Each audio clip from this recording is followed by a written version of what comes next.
Hello, hello, hello. I have a special guest coming, an eligible bachelor. He coming to share some tea. He is dating with intention.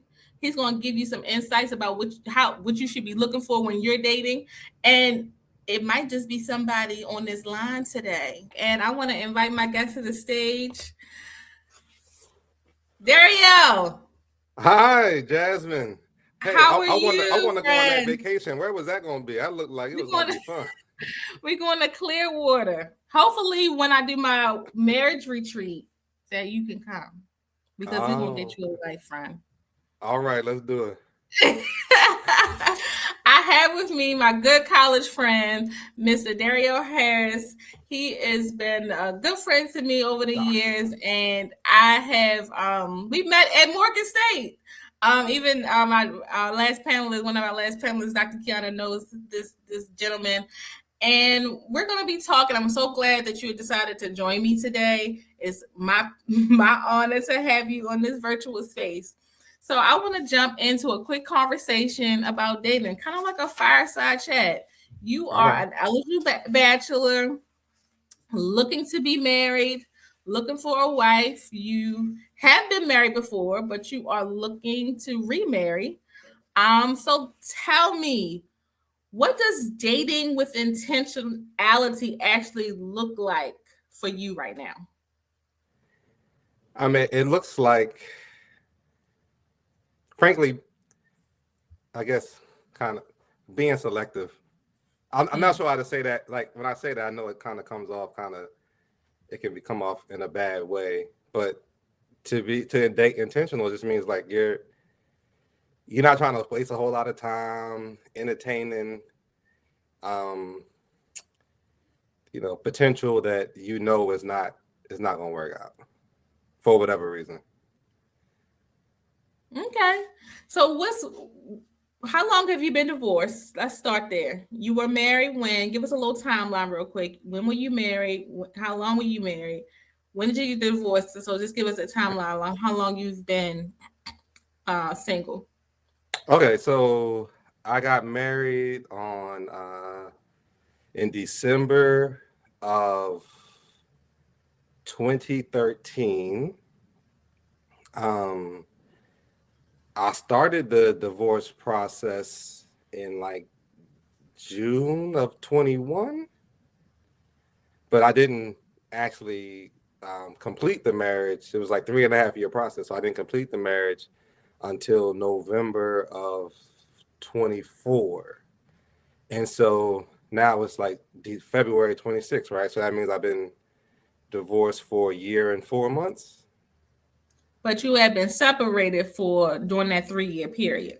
Yeah, I was separated in that I was separated from June, really like June 21. I was kind of separated, but I wasn't dating, right? Like I wasn't, I'm still married, right? And so, who knows what could happen. To be honest, I was kind of, a piece of me was praying for reconciliation, but I was walking away, but I was at the same time I was leaving the door open at least for reconciliation if it could work out. It didn't. But so I've been single for a long time, but I wasn't entertaining people until the divorce went through. That's rare, y'all. In the chat, tell me if that's rare because these people they get separated tomorrow and they be back out. They back outside. people back outside. People back outside. They're back outside. Yeah.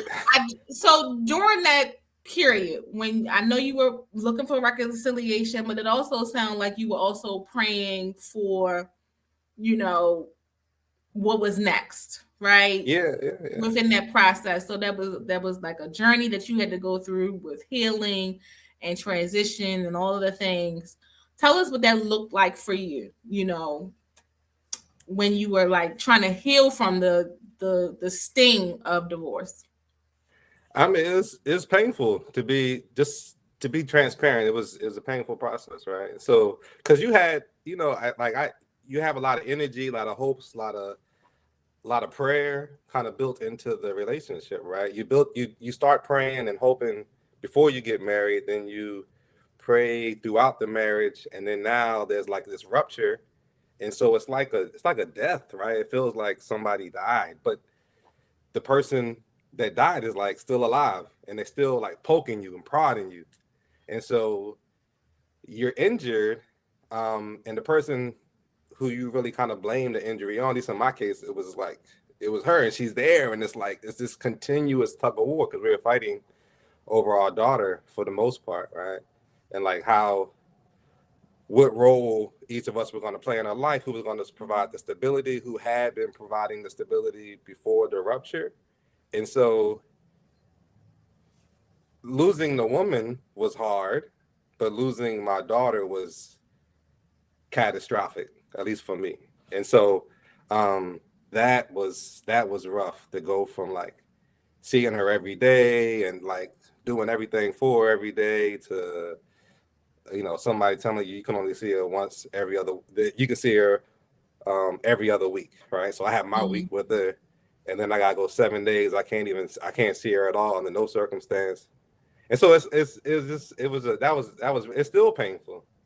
And so you just gotta kind of like make peace with that, right? So it's a lot of time and prayer and meditation trying to make peace with this situation that you, at least for me, I never desired.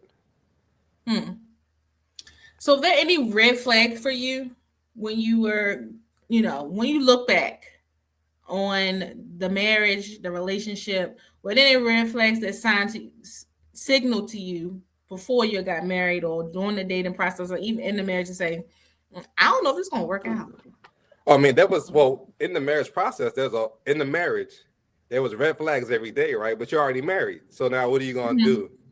And so, but before we got married, there were red flags, but you kind of ignore it. And I was in this, I got married when I was like early 30s, 32 or so. And so I was, I was ready to be married.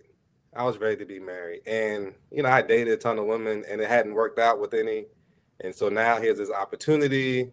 And so there's some red flags come up, but you kind of ignore them. And, like you can spiritualize you can spiritualize bad decisions, right? And so First Corinthians says that love believes all things, right? So now she's telling me things that in my rational mind, even the wisdom that I've gained over the years, right? Like I'm saying, this don't make sense, right? You're saying this thing, I'm seeing your actions, they don't really quite line up. This doesn't make sense to me. I should run away. But scripture says love believes all things. And so I was trying to love her. And so I believed what was spoken instead of what was lived. And I think that was a big mistake that I hope not to make again. I love that. And so as we transition to our conversation, you gave us a little backstory.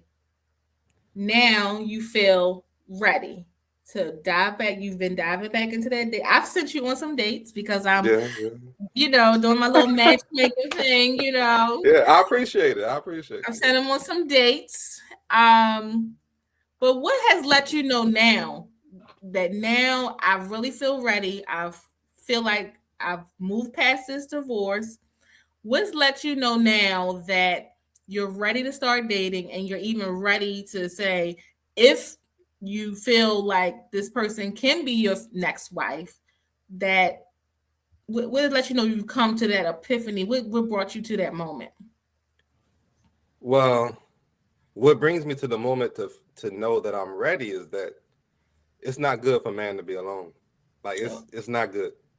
It's not good, right? So the trappings of the world, the temptation of the world, like it's not good. It's not good. And so and even when I was married, like it wasn't a great relationship, but I enjoyed the stability of it. I enjoyed like not hunting, not like having my head on the swivel every time a woman walks past, not considering is this potential or not potential. So it allowed me to focus my attention on other things, right? Because that part of my life was settled. And so now I'm sitting here and you like entertaining all these women, and it's too much. It's too much. Too many things going on, right? I just want to be settled. I just want to be settled, have one woman, But I feel like I'm ready now. I don't know that I'm 100% healed. If like I'm not the way I was. Like there was a confidence that I had before I got married that I don't know if it's ever possible to 100% regain that, right? Like maybe it's possible, but like there's this. So there's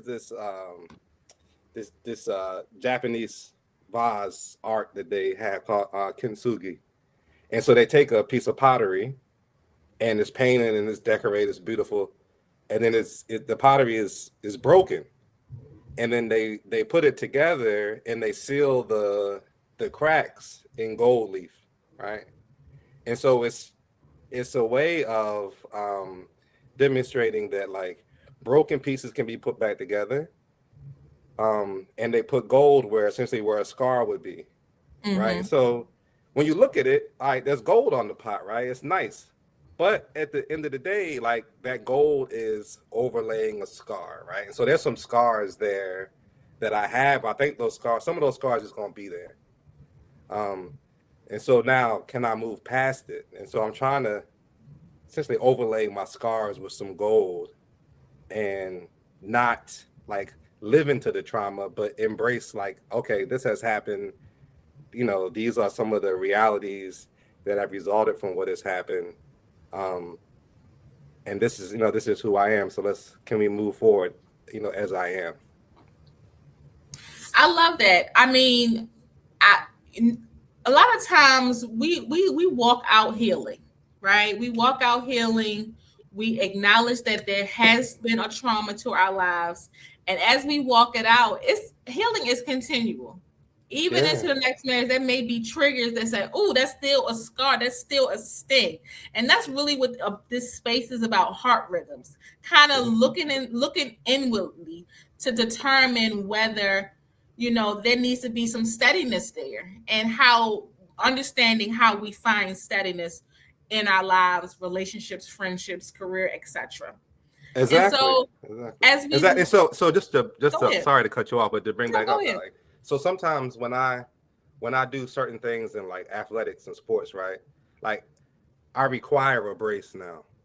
Like there's some like I can't play basketball really well without a knee brace. Like I got to put the sleeve on my knee, and like that's kind of how I feel about it. Right? Okay, now I got some hurt. So if like there's some areas in life where I may need support, right? I need to put my brace on so that I can, be steady in this moment. And I know that going in.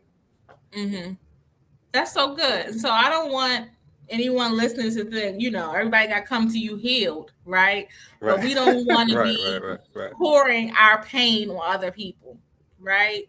We want to acknowledge I have this issue. I'm working through it. I'm actively counseling. I'm actively praying. I'm actively affirming and trying to build myself up. But I still am looking to be loved. So as we dive into that part of this conversation, how tall are you? Ladies, calling all women who are doing everything for everyone else. The leaders, the moms, the visionaries, the women who show up strong even when they're tired. It's time to breathe again. Join Dr. Jasmine Leigh Morse, founder of Girl Go Global, for the 2026 Heart Rhythms Retreat. A luxury girls' getaway designed for rest, laughter, and real connection. We're heading to the breathtaking Clearwater Beach, Florida, at the Hiatus Clearwater Beach for a weekend that will steady your heart and refill your soul.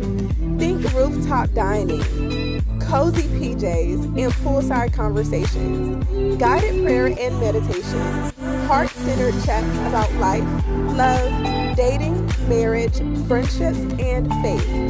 Sunday brunch, beachside relaxation, intentional moments of self-care and reflection. And for our VIP guests, an exclusive dining experience and curated excursion. This is your place to exhale, to laugh deeply, to reconnect with yourself. Heart Rhythms Retreat.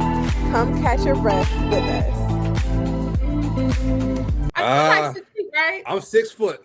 6 foot. Even. Well, I'm 5'7", and I look up. So, ladies, I'm 5'7", and when I'm in his space, I do look up, right? Yeah. So we know that he is at least taller than me, right? But I do think Darriel is 6 feet. So we talking about 6-footers. I know that's one of the criteria, and he's educated.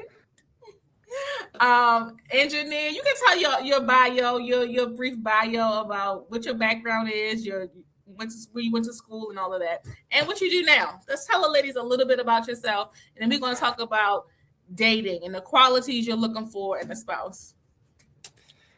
Okay.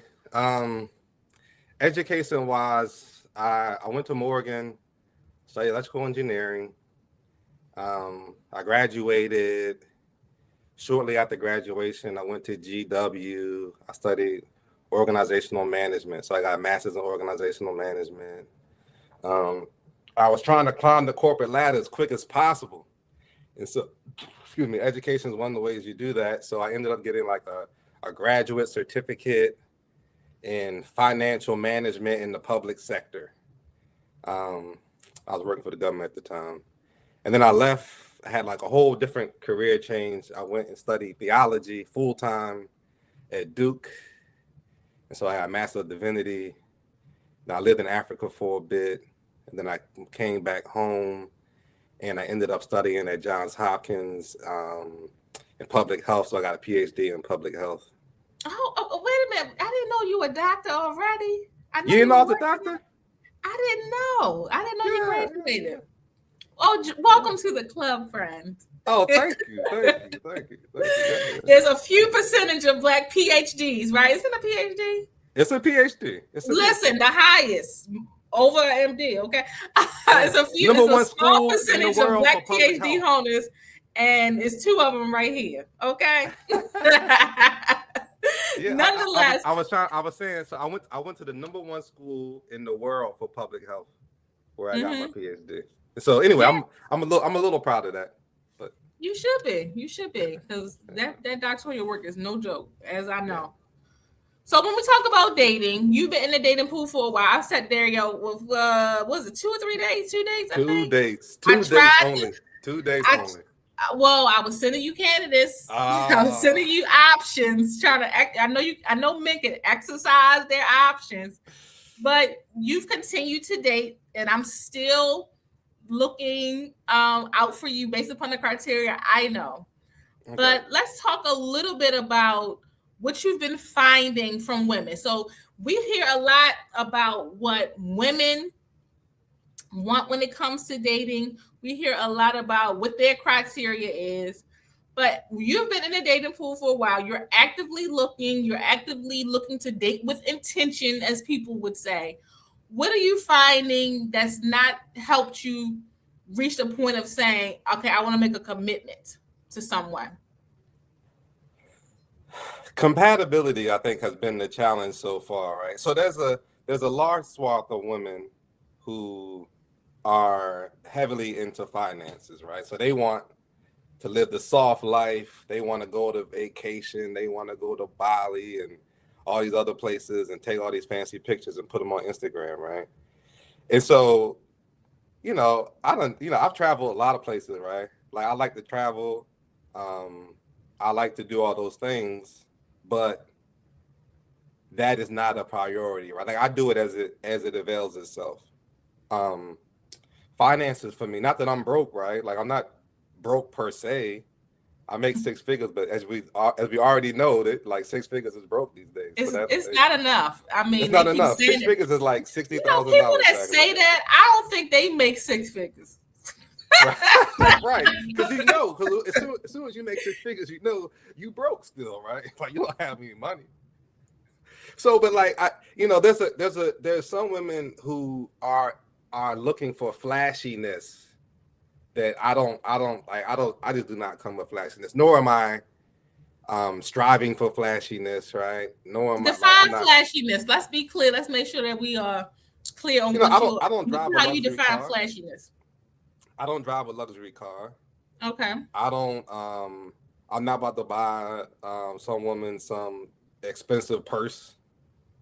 I'm not about to take you on some crazy vacation. Like those things are just not. That's just not what I'm. That's not what I care about. That's not my priority. Like I do it if it, as it comes along in life, I'll do those things. But those things are not like what I'm chasing. Right. And So so, hear me out. That you're not saying that you won't take her to Bali. You're yeah. saying that's not of your top priorities right now. And Yeah. are you saying you're not also saying that you don't have the capacity or finances to do it? I don't think I heard you say that. Well, so in my when I was married, we went to Bali, right? Okay. We went to London. We went to Trinidad. We went a bunch of places, right? Okay. So, I'm not against going those places and doing those things. And do I have the means to do it? Yes, I have the means to do it, but it's not like I'm not saving up all my money so I can blow it on a $10,000 vacation over the summer, right? Like that's not something that I'm eager to do. Okay. So I do it as it avails. So when I went to Bali last time, I think I went there for a conference or something. So I went to Bali for a conference to speak, and so I just stayed for an extra week. Okay. I mean, listen, ladies, if you're single, I am married. Okay, before you say I do panel. I go a lot of places with my husband on business. I go a lot of places, and he go on business, and I tag right along, and I'll be happy to do it. He in the conference, I'm at the spa. Right. So some of my trips are his business trips. So it kind of coincides because what I hear you saying that I don't think a lot of women know, especially those who have not been married. If you're not an entrepreneur yet or right now, but you work in corporate, right? And you travel, you speak. You heard all the degrees, right? My husband's an entrepreneur, so he's going with intention, and that's what a man who can make six figures or multiple six figures, he's intentional, right? If he's making that kind of money, he's about his business. He is very purposeful.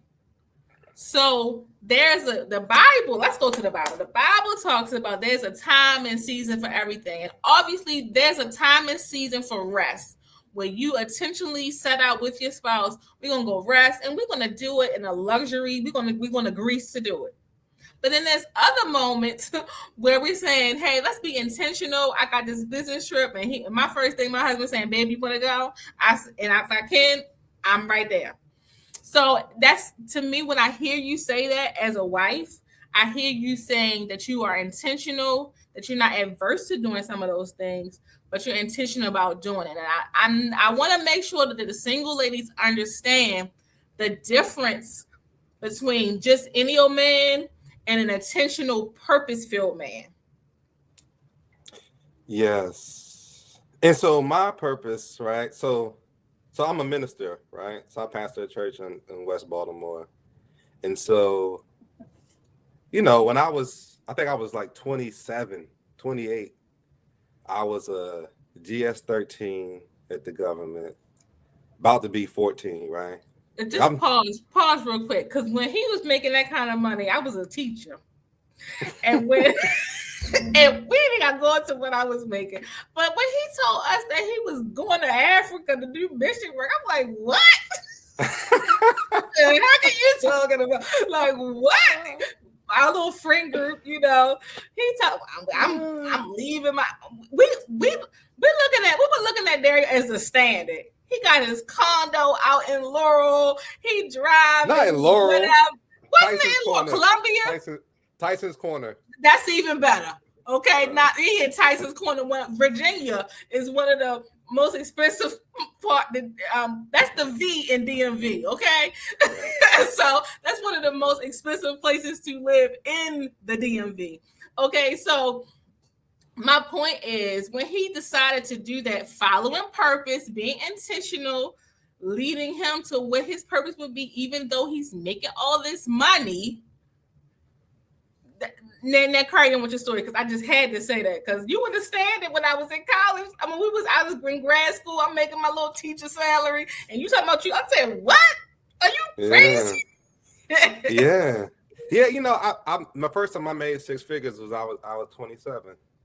Yeah. I was 27 the first time I made six figures, and so I was doing well, right? So, but I was asking God, not so serious, right? This was a serious time in my life, and I was asking God at the time, I was like, "What is this? What you want me to do with my life?" Like, you know, I was trying to figure out how to be faithful, and I would go to the mega church up the street, and they were telling me about how to be rich, and I was like, "Look, I know how to be rich. I can go get an MBA tomorrow. I know how to get rich, right? Like, richness is not my pursuit. What I was looking for was faithfulness. And so I was like, God, show me how to be faithful. That was my prayer. And so God eventually told me, and you and Kiana were part of this, right? Because y'all had went down to, y'all went to Howard, and then y'all went to Regent, or at least Kiana went to Regent. You ended up going to Morgan. So y'all were part of the thinking, right? And so God was like, I want you to learn.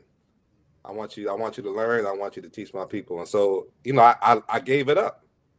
Right. So I've maintained that sort of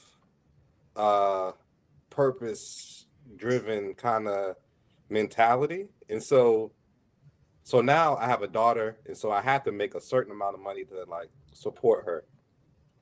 But I often do, right? Like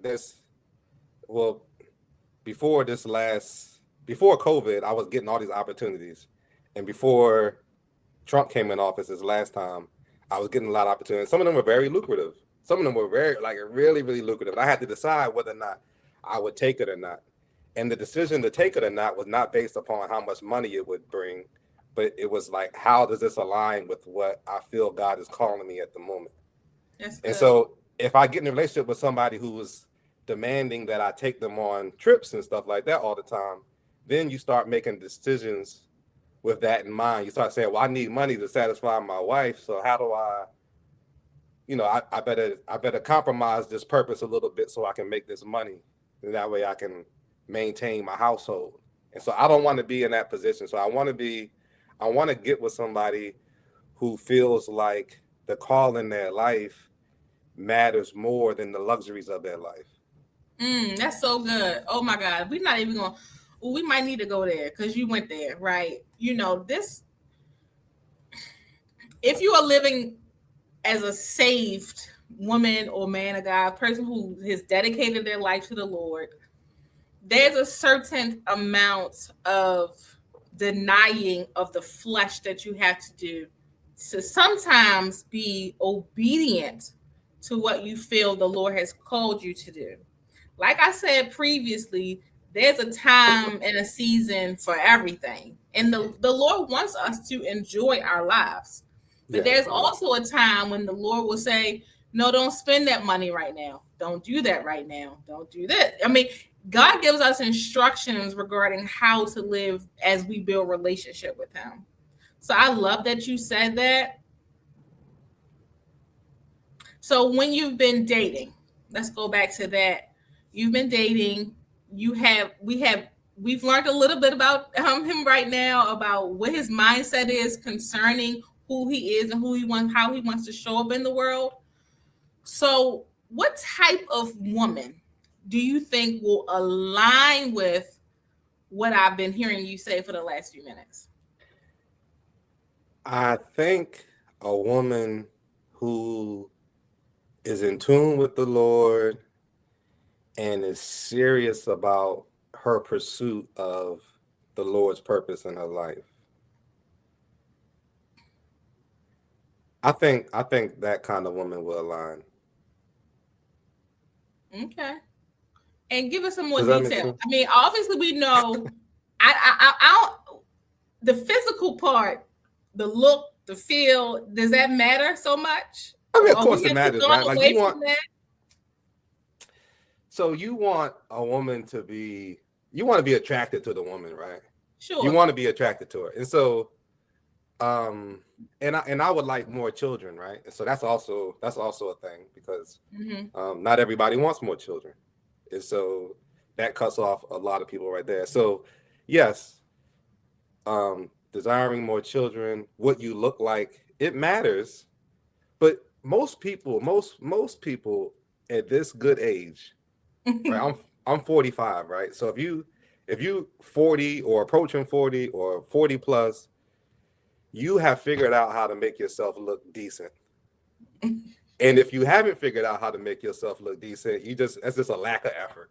And so right, like you don't have to be Beyonce, you don't have to be Kelly Rowland, but but you should like take some decent care of yourself. But nothing is more attractive than good character. Right. And so, a woman with hips or all this other stuff, like it, like that's nice. It's nice for a season or two. But after a while, you're not even gonna, like even it's not gonna keep you.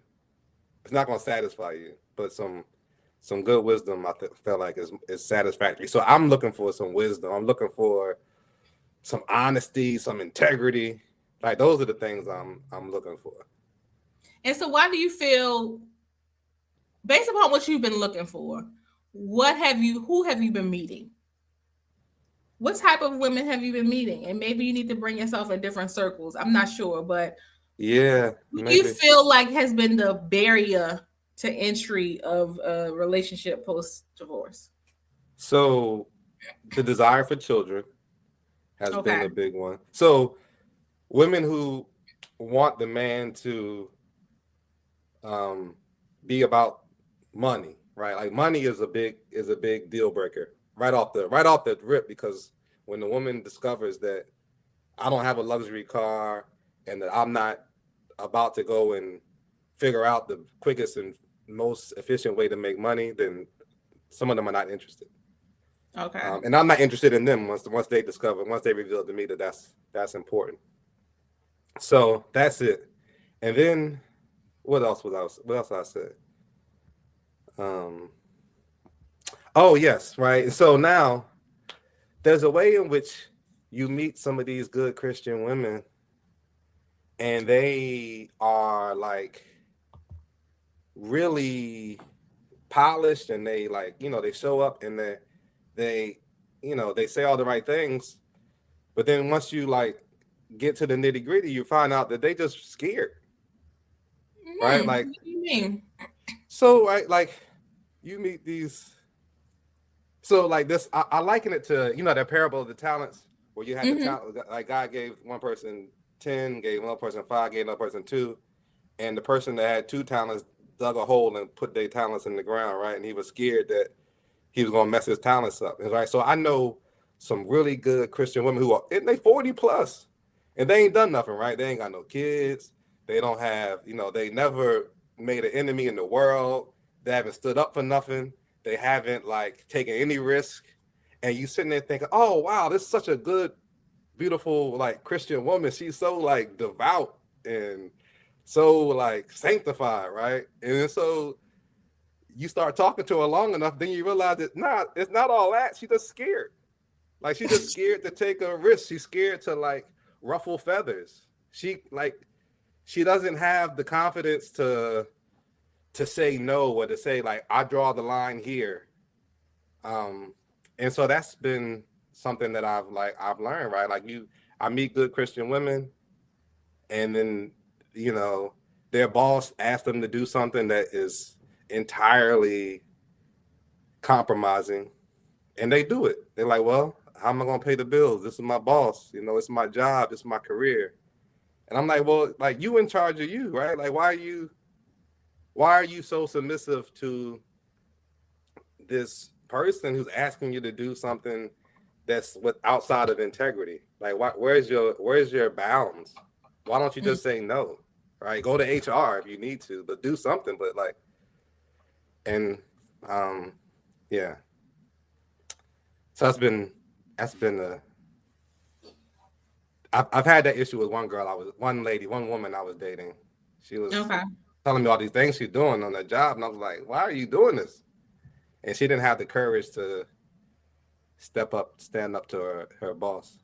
So you're looking for a woman with courage. I hear you Yeah, say. What else yeah. are you looking for? I think courage can't be understated. Like, so I'm looking for a woman who says, okay, this is, so I want her to be courageous. I want her to have some joy in her life. Like I met this, so I'm on Facebook dating, right? So you meet, Facebook dating is like an endless sea of people. And so there's like no end of people you meeting on Facebook dating. And so I met this young lady and we talking and she was cool, right? And we were talking for about a month. And then I realized like I've never seen her smile in the whole month we were talking, right? We Hmm. talked about all these serious things about her kids and about her job and her house and this and that. But I didn't see there was like no joy in her. Hmm. And so that was a red flag, right? So now I'm attuned to red flags now. So I'm like, this is not she don't, Why is that? I mean, do you have any insight why she didn't have joy? I mean, was it she going through something, or was it just her demeanor? her demeanor was pleasant. Okay. I'm just saying in conversation, she just never expressed joy in Express conversation. joy and thing. Okay. So Right. you're So looking for joy, courage, joy. courage, joy, and this is a serious practical one, is to have a degree of flexibility. Mm. Cause like we seasoned. We're not super seasoned, but we Mm-hmm. are not like we're not 20 and 30 anymore, right? So Correct. by the time you hit 40 years old, you've gotten into a routine. And your life, you've made sense of your life. And now to merge that life with somebody else is a very difficult thing for you if you've already like settled into how life is with you. And so I met a young lady on Facebook dating, and she had a house out in Clarksburg. I live in Baltimore. And she was like, well, when I bought this house, this was gonna be my forever house. And I go to this church, and I'm not about to, she knows I pastor, right? She's like, I'm not about to move my churches. I'm not. And I said, So she look, want to be you single. already married. Look, you married to your lifestyle. You ain't Yeah, she single. want to be single because when you give look, red flag. Yeah, I Because said, marriage okay. is really about one of the things. That's the one on the top of the list is being very, very flexible. Yeah, but Life I'm telling you, happens. but like Evolve. We that's a evolve. challenge. That's a challenge. That's a serious challenge for people at this age of life, right? Like being flexible enough to actually merge your life to become a new person, right? Like people are not trying to become a new person. You're trying to find somebody that fits into the person you already are. But scripture says two become one, right? So you're losing some of you, but you're gaining some of another person. And to do that in practical terms is not an easy ask at this age, Hmm. especially if you've been single for 2 decades. Wow, this has been good. So you're giving us some insight regarding your experience in the dating pool. So what's next? I mean, Facebook dating hasn't been working. You go. I mean, what's next? I mean, I mean, Facebook what do dating. you I'm feel not the going. Lord is saying about your spouse? Do you believe that there's someone else out there for you? Oh, without question, without question, without question, I believe it, without question. And I think um, the Lord, like what I hear the Lord saying, like right now, like all right, He's like all right, I gave you a year, and you like, you went on all these 1,000 dates and went all these different places, all these different people. Jasmine done connected you with a couple of them. Now it's time for you to get serious, right? Like I feel like Okay. God is like, you know, like, all right, I need you to like kind of hone in. And so I'm hoping that something real will manifest itself in the near future. Because it's not good. It's not good to be alone. Not good to be single. Not good to be single. Especially not for a man or a woman. So there's a lot of temptation in this world. A lot of temptation. It's a lot of temptation. A lot of temptation, but I don't. It's nothing that good out there to tempt you because there's so much trauma and a lot of just negativity out there. It's not even worth it. It's better to be, in the hands of the Lord and being heard from the Lord regarding whether whether you found that good thing. Absolutely. I 100% wholeheartedly agree. But I don't want to underestimate the reality of temptation, right? I don't want to, temptation's a real thing. And especially if you haven't been, I haven't been hugged. I haven't been hugged in years, right? I remember my grandmother died during COVID. Okay. I preached the eulogy, right, at my grandmother's funeral, which was a great honor. But nobody hugged me during the whole time because my family it was COVID, so everyone was social distancing, and so it was inappropriate. It was considered inappropriate to hug at the time, and I was married to a woman who had no desire to hug me. So and so now when someone is offering you touch, right, that's you tempted to give up everything just for just for a touch. Oh, Darriel, you need a hug. Go hug your mama. It ain't the same, I might as well go hug your mama, right? It ain't the same. Okay, this is funny. Do anybody got any questions for Mr. Darriel, Dr. Harris here? Any questions? He's dating. He's a man. If you ever wanted to ask a man anything, a question, he's here available to ask any questions. Or if you say, you know what, you might be the woman for the job in his life. Yeah. Make yourself known. If you're the woman for the job, make yourself known. Because he looking. Any questions from anybody in the studio today? Any of our guests who registered for today? If not, I want to count it an honor and the privilege that I had you in this space. This has been such a great afternoon. Now we've gone into the evening. Just one thing. Give a word of advice. Look at Brian. Someone shoot your shot.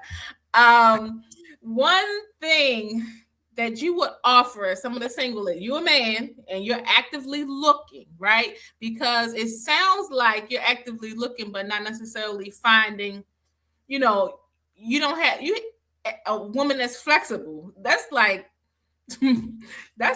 easiest thing you could be, especially if you're single. You need to be nimble, right? But you do you want a man? Like my sister said to me, do you want a man or not? What are we doing here?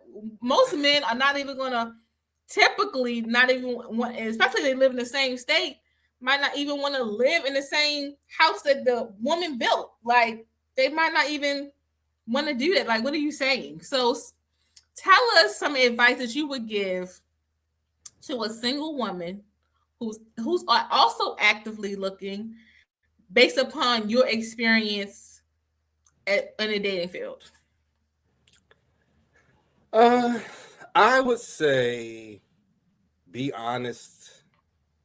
Be honest. As the sooner you're honest, the sooner you can discern whether or not this person is for you or not. So be as honest as you can, as quick as you can. And also be vulnerable. Not vulnerable physically. I'm not asking you to go out there and do that kind of thing, but be vulnerable through conversation, right? Speak to the heart of the matter. Speak to the heart of what you want. Speak to the heart of what is important to you. Speak to the heart of the things that you're willing to do and not willing to do. I think that would help us tremendously, male and female, in the dating game. Help us That cut was through so the noise. good. Yeah. Well, friend, I want to thank you for joining me today. We're gonna be praying with you that you find your good thing. Terry, I'm gonna let you go. This is going to conclude our summit for today. I want to thank all of you for joining me for my very first Heart Rhythms Galentine's Day virtual summit. Happy Galentine's Day and happy Valentine's Day to all those people out there. God is love. We love you, and there's nothing you can do about it.